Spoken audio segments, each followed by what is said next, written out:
একদিকে 5বারের বিশ্ব champion Brazil, অন্যদিকে এশিয়ান জায়ান্ট জাপান।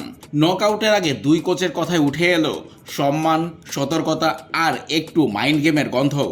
ব্রাজিলের বিপক্ষে মহারণের আগে জাপানি ক্যাম্প থেকে মাইন্ড গেমের চেষ্টা হলেও অভিজ্ঞ ব্রাজিল কোচ কার্লো আনচেলত্তি সাফ জানিয়ে দিয়েছেন এই ফাঁদে পা দিচ্ছেন না তিনি। জাপানি ফুটবলার শিও গাইয়ের খোঁচাকে পাত্তাই দেননি এই মাস্টারমাইন্ড।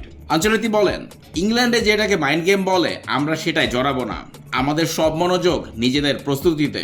সেই সাথে সুখবর দিয়েছেন নেইমারকে নিয়েও, জানিয়েছেন শারীরিকভাবে ফিট নেইমার এবার 15 মিনিটের চেয়েও বেশি সময় খেলতে প্রস্তুত। তবে প্রতিপক্ষ জাপানকে সমীহ করে বিশ্বসেরা দলগুলোর একটি বলেও আখ্যা দিয়েছেন তিনি।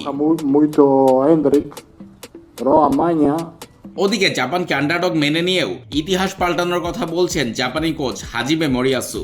গত অক্টোবরের প্রীতি ম্যাচে ব্রাজিলকে হারানোর সুখস্মৃতি মনে করিয়ে দিয়ে তিনি বলেন, সবাই হয়তো ব্রাজিলকেই এগিয়ে রাখবে, কিন্তু আমরা প্রতিপক্ষকে সম্মান জানিয়েই অঘটন ঘটাতে মাঠে নামবো।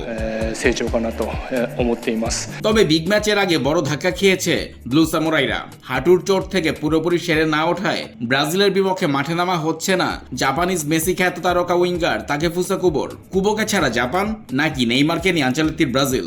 শেষ হাসি কে হাসবে সেটাই এখন দেখার অপেক্ষা। প্রতি সপ্তাহে সর্বোচ্চবার বিকাশ পেমেন্টে 50 জন হবেন পেমেন্ট চ্যাম্পিয়ন। জিতে নিন টিভি সহ আকর্ষণীয় সব প্রাইজ।